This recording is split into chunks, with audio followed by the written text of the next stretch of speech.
Kembali lagi di kontroversi pemirsa, menanggapi perbedaan hasil survei yang dirilis belakangan ini terutama di wilayah DKI Jakarta.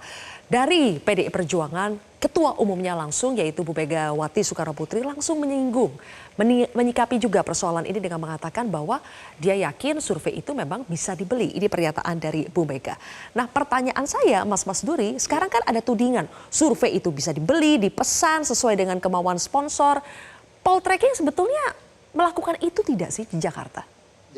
Atau di daerah lainnya? Survei itu kan seperti kita ke laboratorium gitu, ke lab, kita misalnya mau cek kesehatan gitu kan. Kemudian ya klien misalnya melakukan proses administrasi yang terkait. Tapi ingat bahwa hasil lab itu tidak bisa diintervensi oleh orang misalnya yang ingin mengecek kesehatan. Saya kira sama dalam konteks survei juga. Orang boleh, misalnya ingin survei, saya ingin lihat elektabilitas saya seperti apa misalnya. Boleh. Sah-sah saja. Betul. Di poltreking, mereka tidak bisa melakukan intervensi sama sekali terhadap hasil data yang dikeluarkan oleh poltreking, meskipun misalnya ada klien, ada kandidat misalnya yang ingin survei ke Poltreking Indonesia. Boleh pesan, boleh mereka yang bayar, tapi proses dan hasil tidak bisa diintervensi. Betul sekali. Jadi dari proses hasil tidak bisa diintervensi.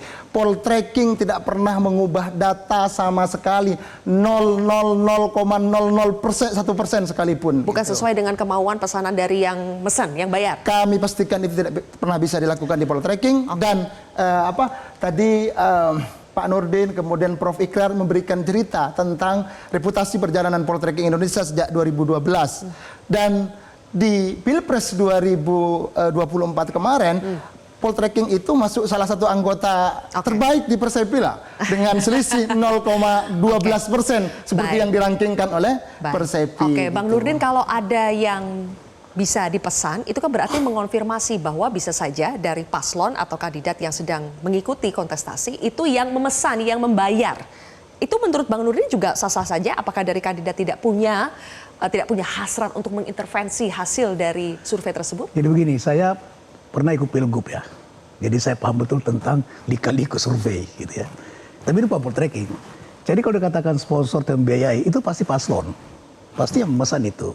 Tapi apakah ini kemudian pesanan itu ada titipan bahwa harus membuat bagus atau memenangkan, itu tidak. Nah, tetapi ada juga lembaga survei yang memang bisa digunakan untuk itu. Tapi dalam tingkat strategi, saya menggunakan 5 konsultan. Ya, ada konsultan survei, ada konsultan pemenangan, ada konsultan untuk jaringan, ada Monep. 4 konsultan saya gunakan itu. Ada konsultan untuk publik.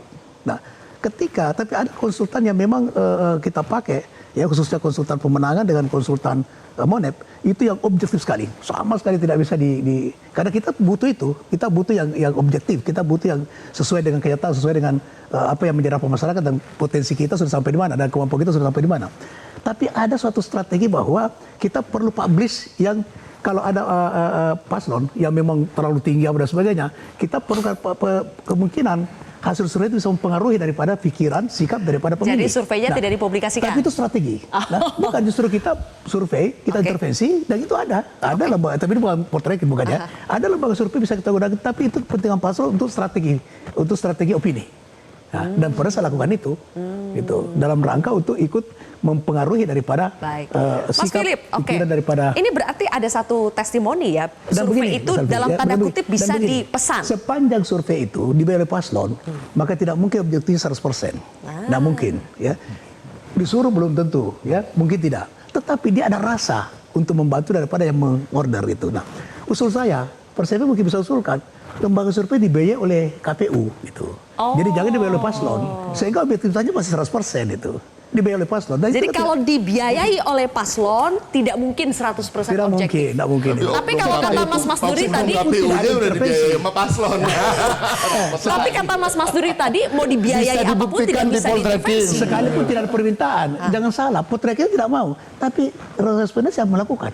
Responden juga yang melakukan pengambilan sampel. Tapi surveyor tidak tahu siapa misalnya yang Ya dalam konteks ini misalnya yang secara administrasi mengurus soal kebutuhan terkait dengan survei. Oke, Oleh berarti ini ada poltreking dua dipastikan pendapat ya? jadi tidak ada bias itu gitu. Tidak ada bias kalau menurut poltreking, Ya. kalau menurut Bang Nurdin tetap saja 100% itu tidak bisa Itu sangat nggak mungkin objektif lah. lah Karena kalau yang pasti ada membiayai rasa. paslon. Jadi gimana dong Persepi untuk menertibkannya? Menurut saya ini soal supply demand.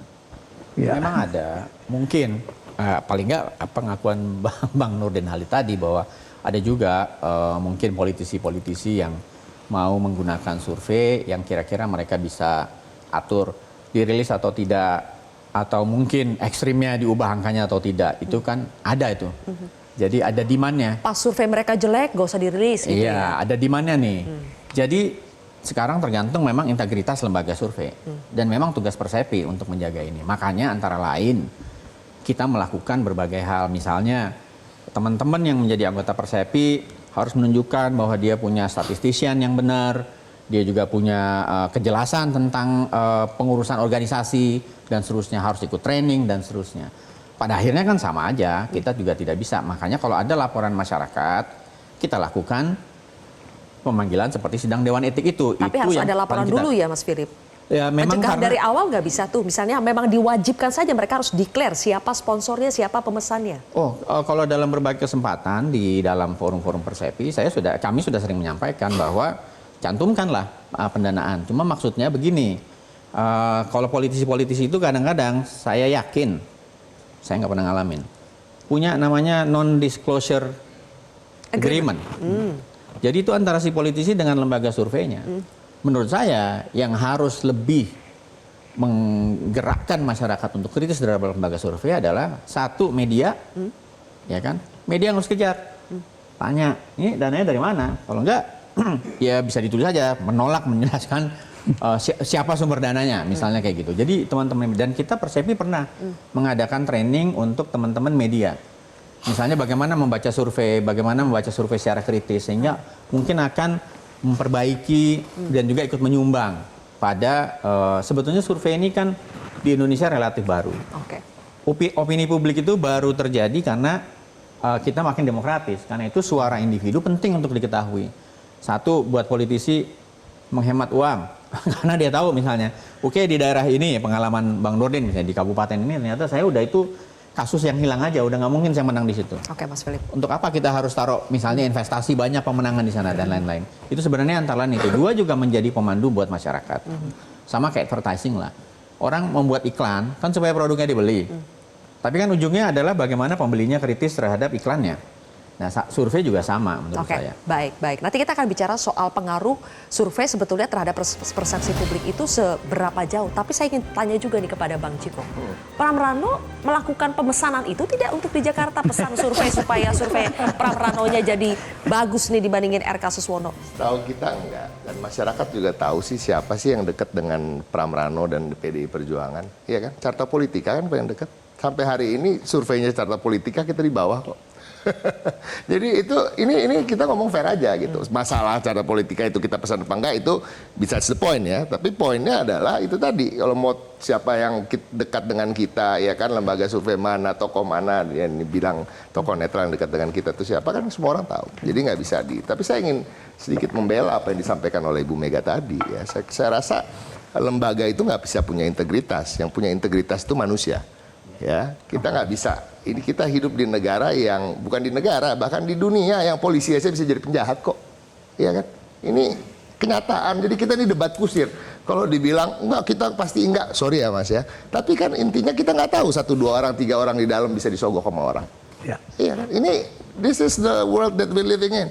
Ya, bukan hanya Indonesia, tapi seluruh dunia.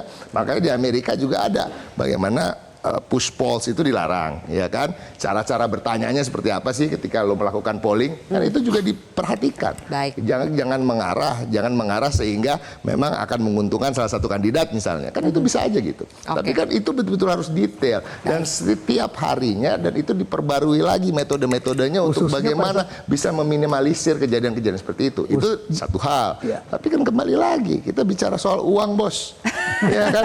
Semua orang ada harganya, tergantung berapanya. Itu kan kata-kata orang. Oke, kan? baik, baik, Orang baik. itu cuma 3 macam. Indonesia ada sistem ya, ada sistem proses yang Nanti ditanggapi lagi ya, Bapak-bapak ya. diperbaiki lagi. Makanya saya bilang, polisi aja bisa jadi penjahat. Nah, apa yang kita dikatakan Bu Ciko mempertanyakan itu, sistem di itu adalah kepolisian, peluang. mempertanyakan Misalnya sistem gini. di lembaga-lembaga lain. Apakah lembaga kita lebih hebat sistemnya dari lembaga lain? Kan enggak. Nah, saya tidak menuduh siapa-siapa. Oke. Ya. Tapi saya tidak mau juga mengatakan tadi lembaga itu bisa kredibel atau berintegritas. Yang bisa berintegritas itu manusia, dan manusia itu satu persatu, dan dia bisa ada di mana aja. Dia bisa jadi direkturnya, Nah, jadi dia ruang bisa itu- juga ruang jadi itu sebagai tercipta polsternya, sebagai yang mencari suara responden. Ya kan, ini kan bisa terjadi Baik, di mana. saya akan Jadi memberikan kita ruang juga tidak kepada bisa narasumber yang lain, mengatakan tapi kita ada harus jeda lagi ya. 100% Kontroversi untuk lembaga akan siapapun, kembali sesaat termasuk lagi. partai politik. Oke. rekam Jelajahi cara baru mendapatkan informasi. Download Metro TV Extend sekarang.